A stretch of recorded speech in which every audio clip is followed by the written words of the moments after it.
하나님의 말씀 같이 보겠습니다. 구약성경 느헤미야 9장 38절, 10장 29절에서 39절의 말씀을 같이 보겠습니다. 제가 갖고 있는 성경 구약성경 741면에 나와 있습니다.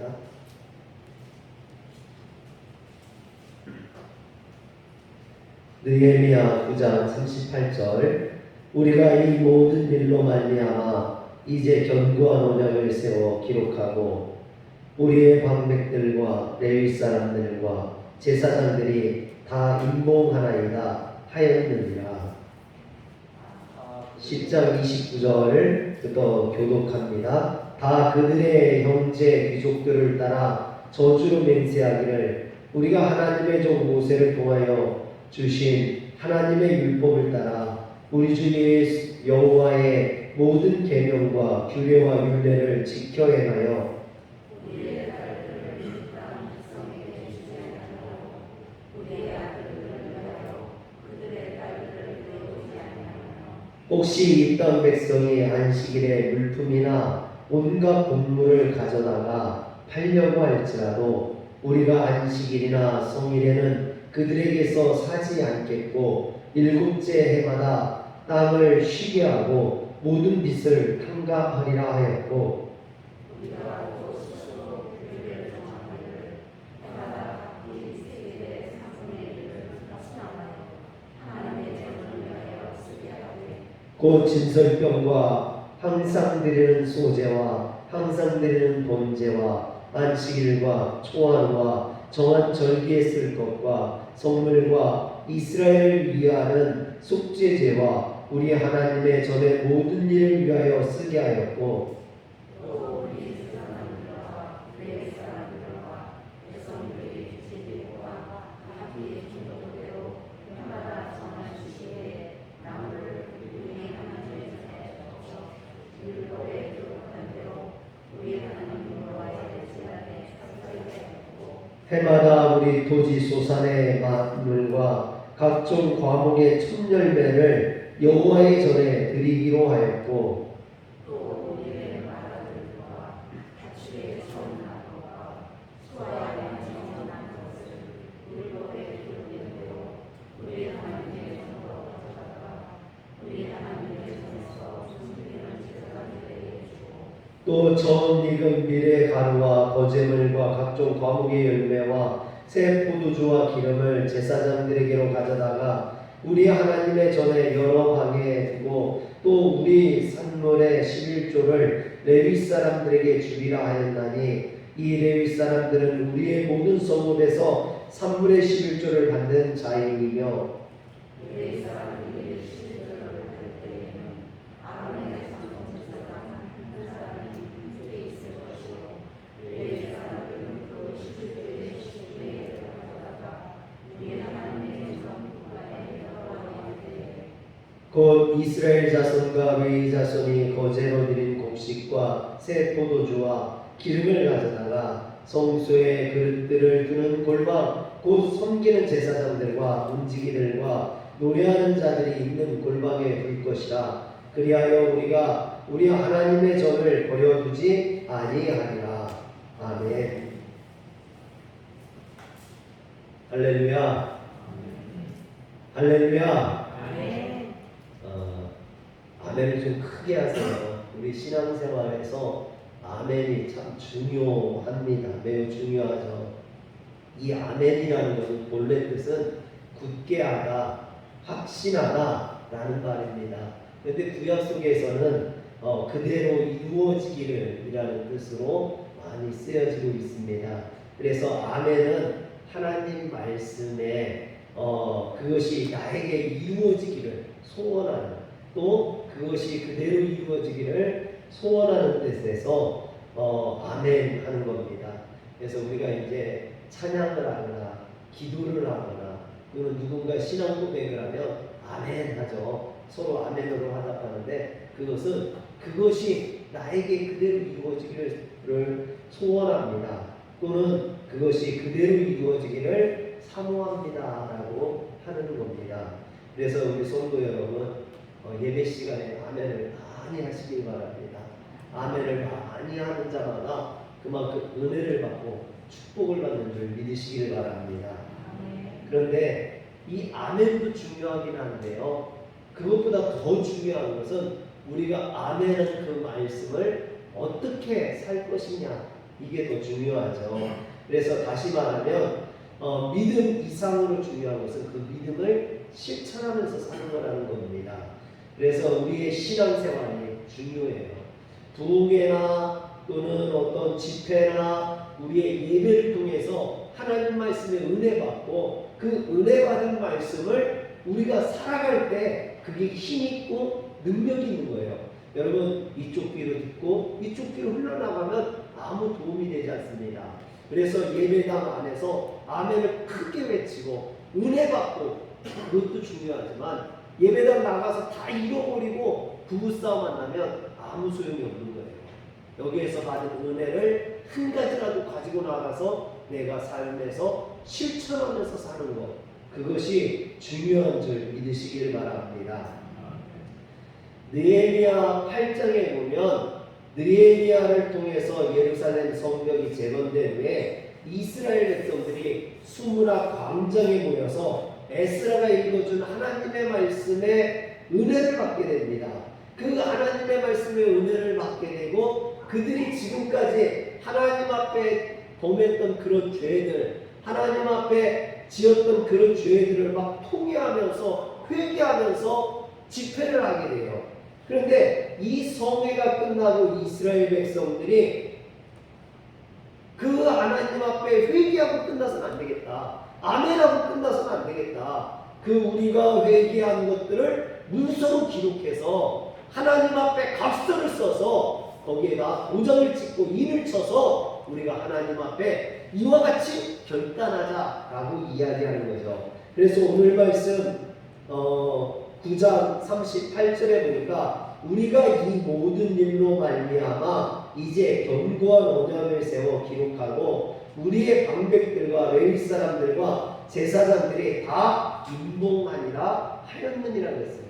여러분, 부흥회 때 은혜 받는 거 좋잖아요. 그런데 지금 이스라엘 백성들이 전 국민이 모여서 민족 대부흥회를 한 거예요. 그리고 그 민족 대부흥회에서 회의했던 내용들을 다 써가지고 그것을 지금 하나님 앞에 인치고 있는 거죠. 그런데 여기 보면 우리가 읽었던 38절에 보면 견고한 언약을 세워 그랬는데 여기서 견고한이라는 말은 아마나라는 말이에요. 이 아마나라는 말은 참으로 그렇게 된다, 신실하게 지킬 것이다 라는 의미를 가진 히브리어 아만의 여성형 명사입니다.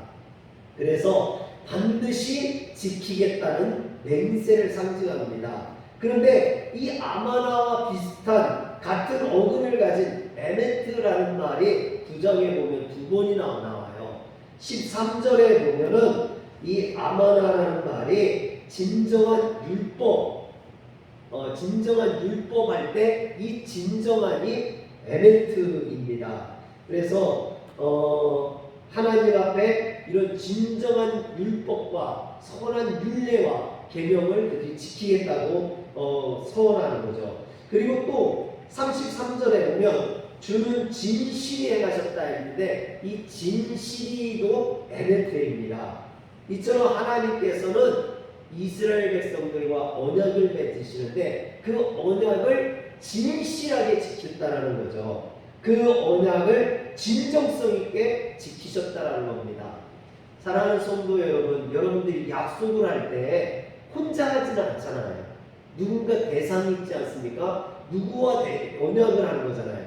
하나님도 이 대상이 있어요. 누굽니까? 이스라엘 백성들과 언약을 맺은 거예요. 그런데 이 언약을 이스라엘 백성들과 맺고 하나님은 진정성 있게, 진실하게, 신실하게 에멘트의 언약을 지켰다라는 겁니다. 이런 진실한 언약을 지켰다라는 거예요. 그런데 그 상대가 됐던 이스라엘 백성들은 신실하지 못했다라는 거예요. 진실하게 언약을 지키지 못했다라는 겁니다. 그러니까 한쪽은 진실하게 약속을 지켰는데 오히려 그 대상자였던 이스라엘 백성들은 그렇게 하나님 앞에 진실하지도 못하고 불순종하고 패역한 행위를 일삼았다라는 거죠. 결국 그래서 이스라엘 백성들이 70년 바벨론 포로 생활을 할 수밖에 없었던 건 그 약속을, 신실한 약속을 지키지 않았기 때문이라는 겁니다. 이것을 깨닫고 이스라엘 백성들이 이제 우리가 하나님 앞에 우리도 하나님처럼 에베트의 그런 언약, 아마라의 언약, 신실한 언약, 진실한 언약을 지키겠다고 서원하는 거예요. 하나님, 저하고 새끼손가락 걸어요. 그리고 도장 찍어요. 요즘은 뭐 카피도 하대. 카피도 하고. 지금 하나님 앞에 이스라엘 백성들이 그렇게 하고 있는 거예요. 지금까지 우리가 약속해놓고 지키지 않았는데 지금부터 우리가 지키겠습니다 하고 하나님과 언약을 맺고 문서를 기록하고 거기에 도장을 찍고 있는 거예요. 어떻게 보면 여러분 계약서를 새로 쓰고 있는 거예요. 계약서. 하나님과의 계약서.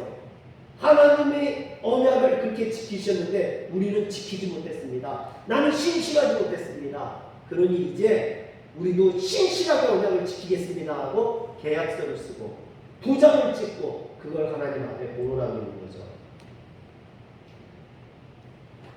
그래서 여러분 느헤미야 10장에 보면 지도자 84명이 거기에 서명을 하는 게 나와요. 그런데 1절에 보면 10장 1절에 보면 그 인봉한 자는 히가랴의 아들 총독 느헤미야와 시드기야라 했습니다. 여기에서 느헤미야와 시드기야는 당시의 총독이에요. 가장 존귀한 자예요. 지도층이죠. 지금 말로 하면 대통령과 같은 그런 사람입니다. 그런데 그런 사람들 먼저 서명을 하고 우리 먼저 지키겠다라고 이야기하는 거예요. 여러분 백성들한테만 지키라고 하고 국회의원들은 법도 제대로 안 지키고 이게 아니에요. 지금 지도자들부터 지키겠다라는 겁니다. 그래서 2절부터 8절에 보면 21명의 제사장이 서명을 해요. 또 9절부터 13절에 보면 레위인 대표 17명이 서명을 합니다. 그리고 14절부터 27절까지 보면 일반 백성의 지도자 44명이 서명을 해요. 그래서 총 84명이 우리가 하나님 앞에 이와 같이 지키겠습니다. 서명을 합니다. 할렐루야. 여러분 백성들에게만 지키라고 하고 지도자들이 지키지 않으면 그걸 누가 따르겠습니까? 백성들보다 먼저 지도자들이 자신들이 나서서 이와 같이 하겠다라고 결심을 하니까 백성들이 그 뒤를 따라오는 거죠. 그리고 10장 28절에서 39절에 보면 율법을 준수하기 위해서 4가지를 하나님 앞에 약속합니다. 첫 번째는 28절 29절에 보면 이스라엘 백성들이 율법을 준수하겠다라고 약속을 해요. 그리고 30절에서는 이방인과 결혼하지 않겠다고 맹세를 합니다. 그리고 31절에서는 안식일을 지키겠다고 맹세를 하고 32절에서 39절에서는 성전과 예배를 관련된 그런 규례를 지키겠다라고 맹세를 합니다. 그런데 이스라엘 백성들이 이 언약을 얼마나 비장한 각오로 얼마나 이 말씀을 신실하게 지키겠다고 맹세하고 그것을 기록하는지 모르죠. 10장 29절에 보면 다 그들의 영주의 귀족들을 따라 저주로 맹세하기를 했어요. 여러분 이 얘기가 뭡니까? 내가 이것을 지키지 않으면 저주받겠다라는 거예요. 이스라엘 백성들이 지금 하나님 앞에 약속하면서 만약에 내가 이 약속 지키지 않으면 내가 저주를 받겠다. 내가 멸망해도 좋다. 내가 지옥 가도 좋다. 이렇게 약속을 하고 있다라는 것이죠. 이스라엘 백성들은 이 엄숙한 언약서를 작성하면서 약속을 어겼을 경우에 저주를 받아도 좋다고 맹세하고 있는 겁니다. 이처럼 하나님 앞에 진심으로 아마나의 언약 그리고 또 하나님 앞에 신실한 언약을 세우고 있는 거죠. 여러분 에스더가 내가 죽으면 죽으리라 우리가 너무나 잘 아는 말씀이지 않습니까? 지금 이스라엘 백성들이 마치 그와 같은 거예요. 내가 하나님의 율례를 지키지 않으면 죽으면 죽겠다. 그런 각오로 하나님 앞에 맹세하고 있는 겁니다.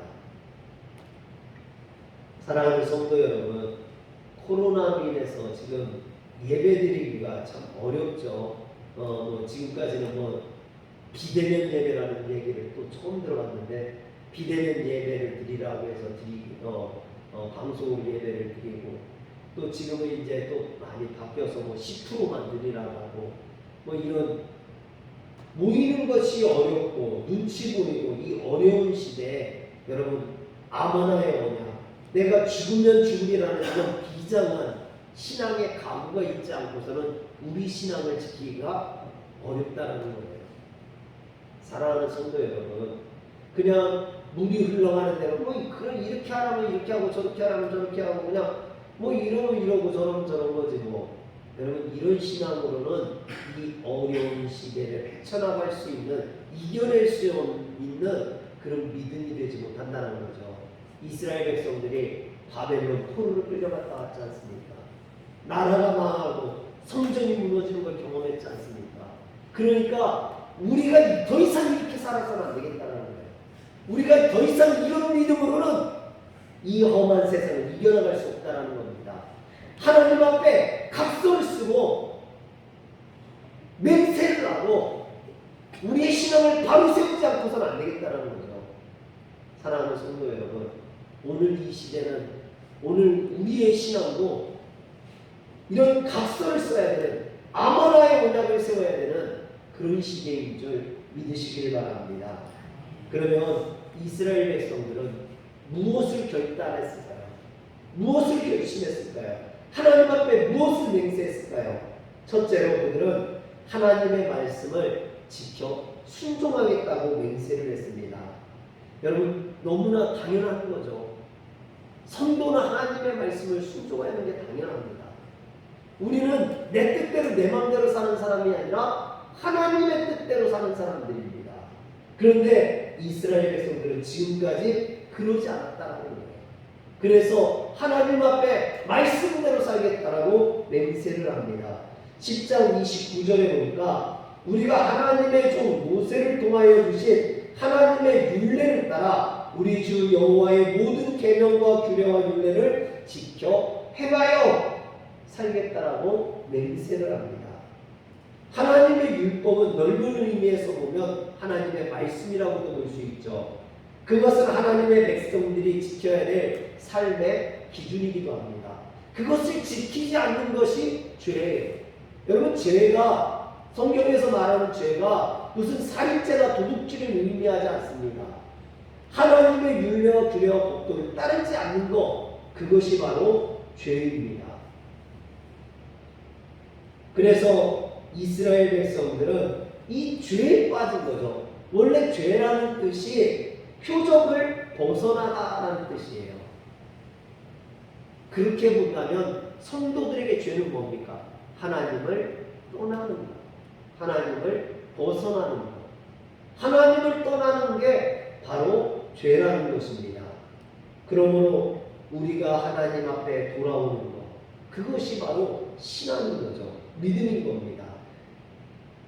그래서 느헤미야 9장 26절에 보면 그들은 순종하지 아니하고 주를 거역하며 주의 율법을 등지고 주께로 돌아오기를 권면하는 선지자들을 죽여 주를 심히 모독하였나이다 했습니다. 여기서 이스라엘 백성들은 순종하지 않겠다라는 겁니다. 오히려 주를 거역하고 율법을 등진 생활을 했었다는 거죠. 그것을 지금 회개하고 있는 거예요. 자복하고 있는 겁니다. 아, 우리가 예전에 이처럼 하나님을 등졌었지, 하나님을 떠났었지, 하나님의 말씀을 순종하지 않았었지. 그러니 이제 우리가 그것을 회개하고 하나님의 말씀에 바로 서겠다라고 자복하고 있는 겁니다. 오늘 우리가 사는 이 시대를 포스트 모더니즘 시대라고 해요. 이 포스트 모더니즘의 영향력으로 어떤 권위를 탈피하고 삶의 기준을 거부하고 더 이상 어떤 절대적인 권위나 표준이라는 것을 인정하지 않죠. 그래서 모든 것이 상대적이고 주관적이고 내 기분에 따라 내가 우선이고 내 마음대로 내 뜻대로 사는 세상, 그런 사고방식이 멋있다고 생각하고 그런 사고방식으로 살다 보니까 이 사회가 어떻게 됐습니까? 그 결과로 가정이 파괴되죠. 그럼 내 뜻대로 내 맘대로 사니까 가정이 파괴됩니다. 동성연애나 집단 이기주의나 파괴문화나 퇴폐문화 또는 알코올이나 마약이나 포르노나 도박이나 쇼핑 중독 이런 우울증 이런 것이 만연한 사회가 되어버렸지 않습니까? 사랑하는 성도 여러분, 사람들이 자기 뜻대로 사니까 좋아질 것 같은데 그게 멋있는 것 같은데 오히려 사회는 더 혼란해지더라고요. 우리 성도들은 자기 뜻대로 사는 사람이 아니라 하나님의 뜻대로 사는 사람들입니다. 내가 사나 죽으나 주의 뜻대로. 사랑하는 성도 여러분, 오늘 우리가 신앙으로 결단해야 될 첫 번째는 바로 이겁니다. 나는 주님의 뜻대로 살겠습니다. 한번 따라합시다. 나는 주님의 뜻대로 살겠습니다. 나는 주님의 뜻대로 살겠습니다. 나는 주님의 뜻대로 살겠습니다.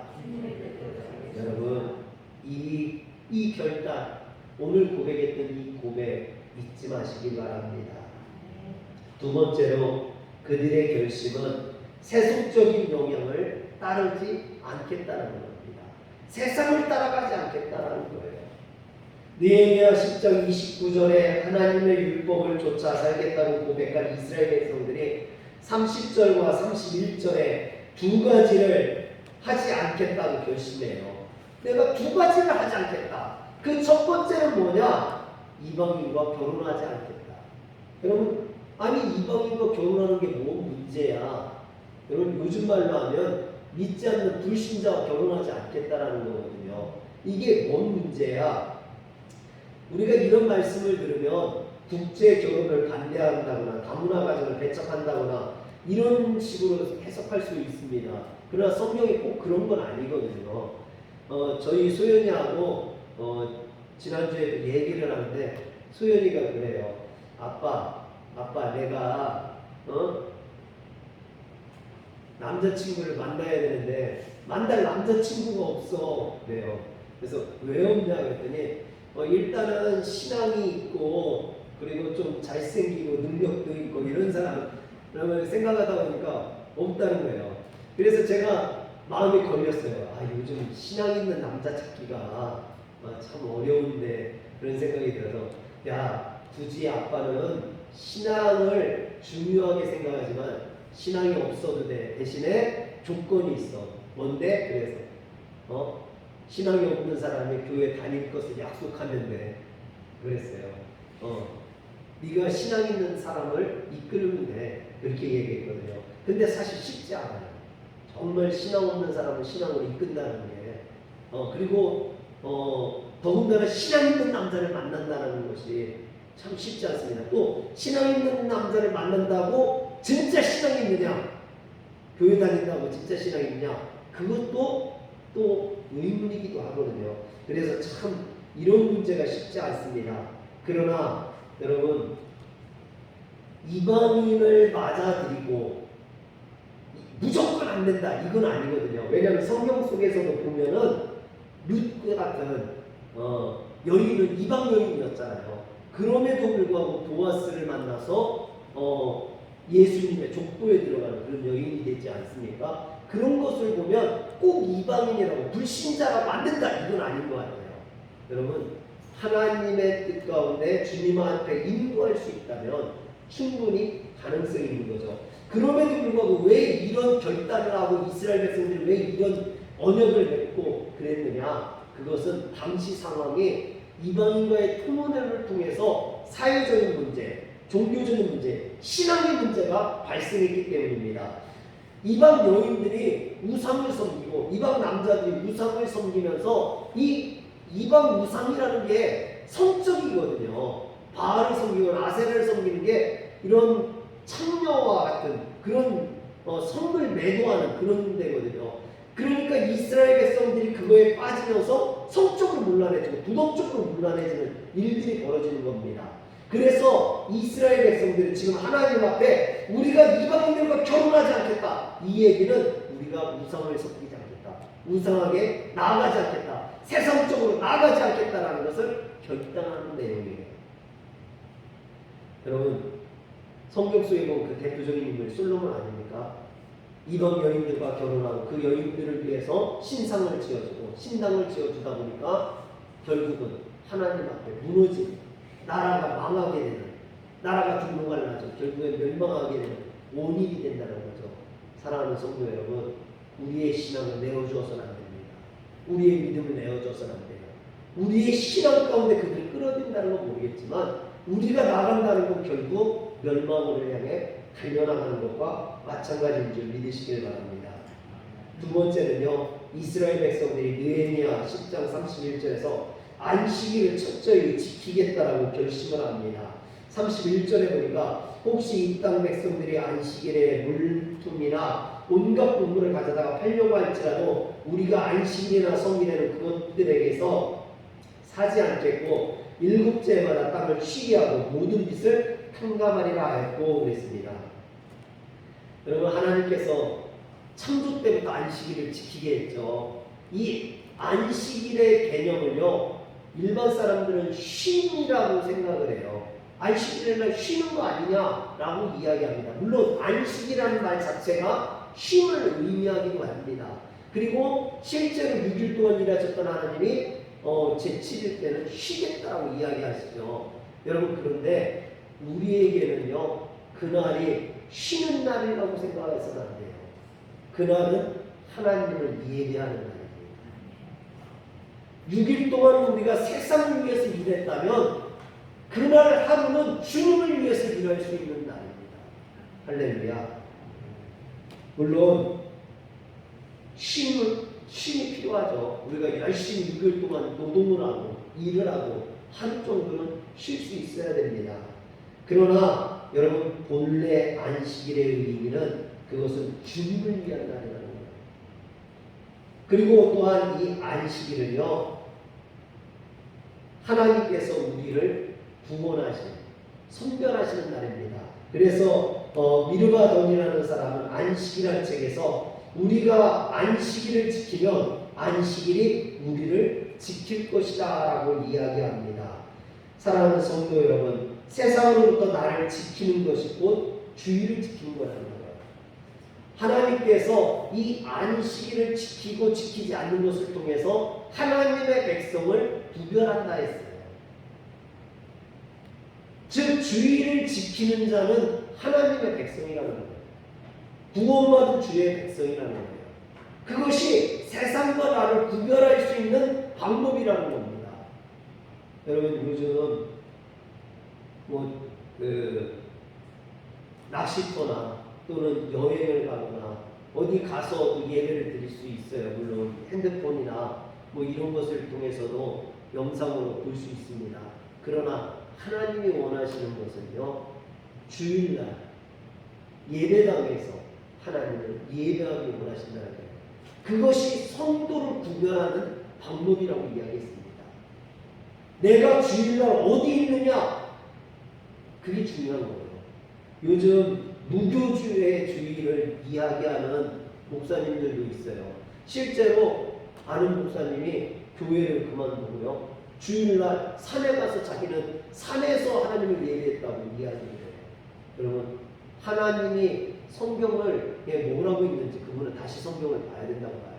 목사가 되기 이전에, 장로가 되기 이전에, 성도가 되기 이전에 하나님께서 성경에 뭐라고 말씀하셨는지를 봐야 돼요. 여러분, 주일날 예배당에 있는 것은 바로 나를 구별하는 것인 줄 믿으시길 바랍니다. 세상과 하나님의 백성을 구별하는 방법이라는 거예요. 주일날 성전에 있는 사람이 하나님의 백성입니다. 바로 구원받은 백성입니다. 그것을 잃어버린다면 우리는 성도를 잃어버립니다. 하나님에게서 구원을 잃어버리는 거예요. 그래서 주일이 중요한 거예요. 할렐루야. 사랑하는 성도 여러분,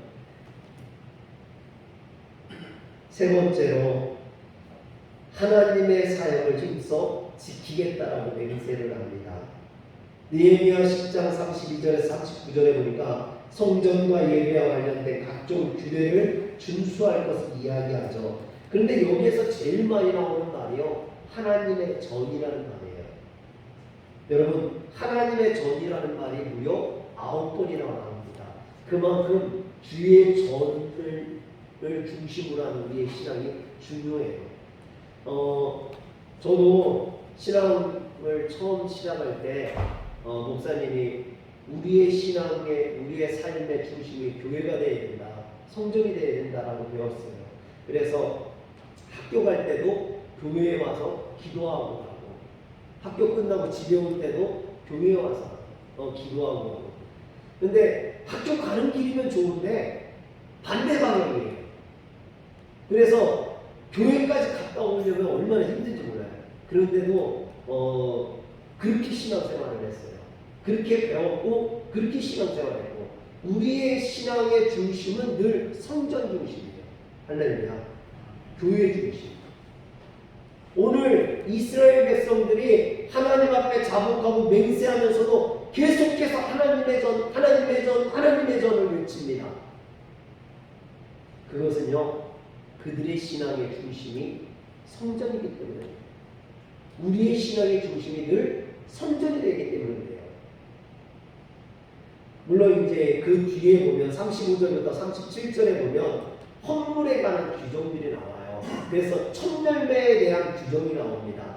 여러분, 첫 것, 이 처음이라는 것은 레시트라는 말인데, 열매나 시간이나 일등에 있어서 가장 첫 번째 것, 중요한 것을 의미합니다. 여러분, 처음 것은 중요하죠.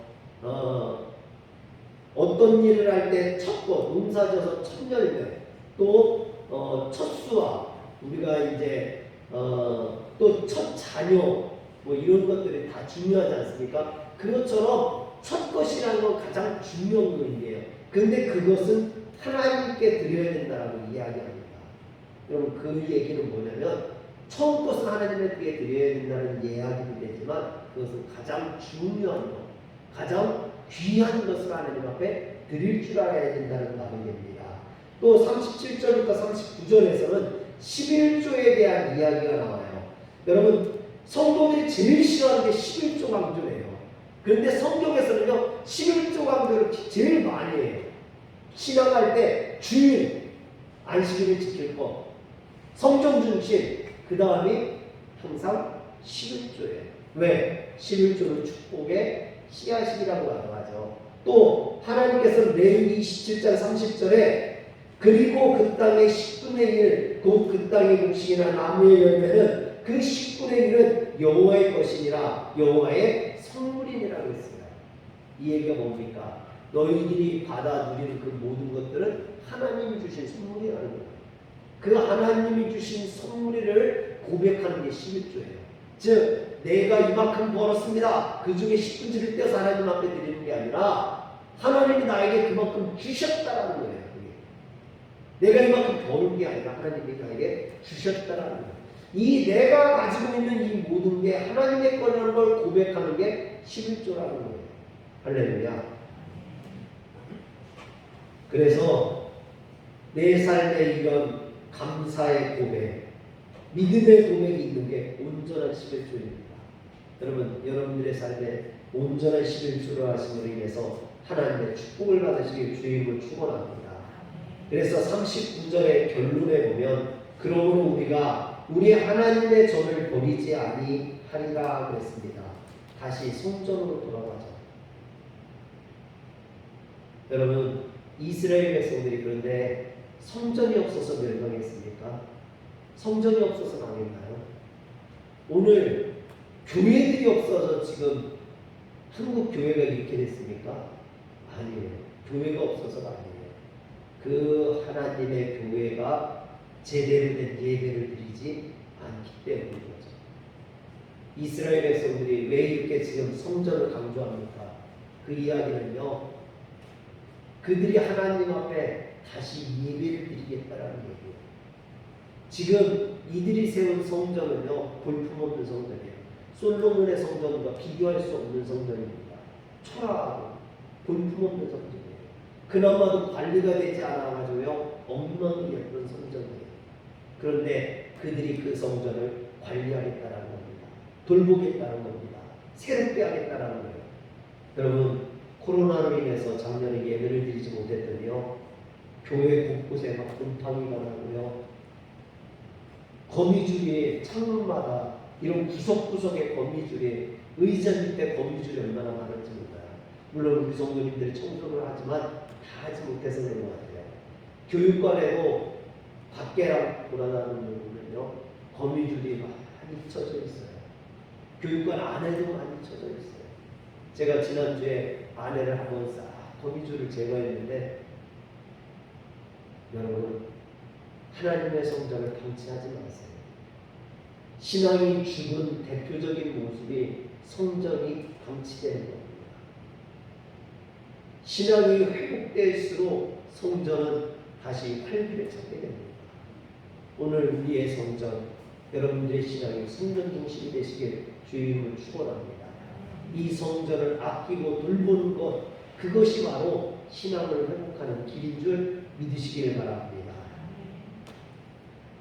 이스라엘 백성들이 지금 신명 대부흥회를 하고 하나님 앞에 회개를 하고 하나님 앞에 결단을 하고 하나님 앞에 맹세를 하고 문서를 작성해서 사인까지 합니다. 그런데 이것들을 보면요, 모르는 이야기가 아니에요. 주의를 지키는 것, 신을조를 하는 것, 성전을 중심의 신앙생활을 하는 것. 여러분, 교회를 몇 달만 다녀도 다 알 수 있는 내용들이에요. 이런 거 모르세요? 여러분들 여기 오시면서 모르시는 분들 있나요? 주의를 지켜야 된다는 거. 모르시나? 모르는 사람 아무도 없을 거예요. 그런데 이스라엘 백성들은 이것을 지키지 않았다는 거예요. 알고는 있는데 지키지 않았다는 거예요. 소홀했다는 거죠. 그래서 그들은 멸망할 수밖에 없었고 바벨론 포로로 끌려갈 수밖에 없었다는 겁니다. 그래서 지금 그들은 다시 결단하고 있는 거예요. 결심하고 있는 겁니다. 하나님 앞에 이것들을 지키겠다고, 신앙의 기본들, 가장 기본적인 것들인데 그것들을 지키겠다고, 새롭게 하겠다고 하나님 앞에 맹세하고 지금 지도자들로부터 서명하고 사인하고 하나님 앞에 봉인해서 바치고 있는 겁니다. 사랑하는 성도 여러분, 아는 것으로 되는 게 아니에요. 신앙은 그것을 준행해야 돼요. 실천해야 돼요. 우리가 아는 신앙, 주의를 지키는 것부터, 성전 중심의 신앙생활부터 여러분 철저하게 오늘 하나님 앞에 맹세하십시오. 내가 이와 같은 신앙생활을 하겠다고, 이것을 내가 지키는 신앙생활을 하겠다고 하나님 앞에 약속하고 그것을 실천할 때 하나님의 복이 여러분에게 임하길 주의 이름으로 축원합니다. 기도하겠습니다. 전능하신 하나님, 우리가 하나님 앞에 약속을 해놓고 지키지 않았습니다. 알고도 실천하지 않았습니다. 그래서 나태해지고 게을러져서 어려움을 당하고 고난을 당하면서도 깨닫지 못했었습니다. 하나님, 나를 도와주시옵소서. 하나님, 우리를 도와주시옵소서. 우리 교회를 바로 세워주시고 우리의 나라를 바로 세워주시고 우리의 신앙을 바로 세워주시옵소서. 이스라엘 백성들이 하나님 앞에 맹세하고 결단했던 것처럼 우리의 신앙을 결단하게 하여 주시옵소서. 우리 주 예수님의 이름으로 기도합니다. 아멘. 찬송가 51장 찬양하시면서 준비하신 예물을 하나님 앞에 공헌하겠습니다.